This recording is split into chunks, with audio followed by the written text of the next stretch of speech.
सेमीरे हारिला अफगानिस्तान भारत को दायी कले पूर्वतन क्रिकेटर कहले फाइनाल पहुंची दक्षिण आफ्रिका अति दयनीय प्रदर्शन करी सेमीफाइनाल विदा होईची अफगानिस्तान।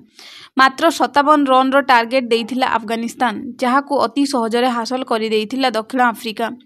अफगानिस्तान को 9 विकेट हराई फाइनाल रे पहुंची द आफ्रिका टीम। यह सो कौनसी विश्वकप रे प्रथम थर पाई फाइनाल रे प्रवेश करिची द आफ्रिका। त्रिनिदादर तरवार ब्रियान्स लारा स्टाडियम रे खेला जाइथिबा एही मैच रे बॉस जीतिबा पोरे अफगानिस्तान प्रथमे बैटिंग करने को निष्पत्ति नैथिला जहां भूल प्रमाणित होइथिला। अफगानिस्तान करितिबा एही स्कोर दलगत भावे एक विश्वकप रो सेमीफाइनाल इतिहास से सर्वनिम्न स्कोर होइछि। यह सो अफगानिस्तान पाई मध्य यह लज्जा पलटिछि।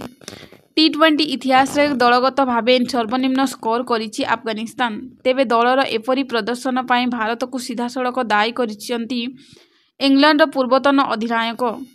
पूरा टूर्नामेंट रे चमत्कार प्रदर्शन करिथिबा अफगानिस्तान सेमीफाइनाल रे आसी एपरी प्रदर्शन देव कई स्वप्न रे सुधा भावी नथिले।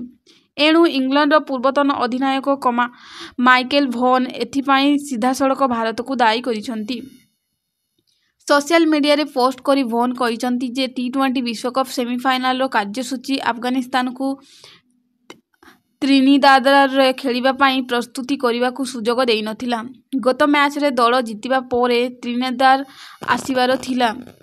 एहा सह फ्लाइट 4 घंटा विलंब थिला। फल नुआ वेन्यू और नुआ परिवेश रे खेलिबा पाई खेलाड़ी माने प्रस्तुत होई पारि नथिले।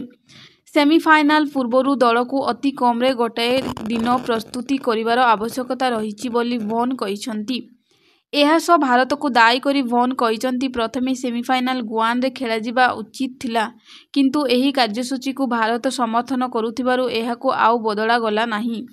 भॉन कहिसेंती जे केवल भारत को देखि एपरी विचार करा जाउथिबारु एहा अन्य दलमानक प्रति अन्याय होइछि। आज भारतीय समय संध्या 8टारे इंग्लैंड सह सेमीफाइनाल खेलिबो।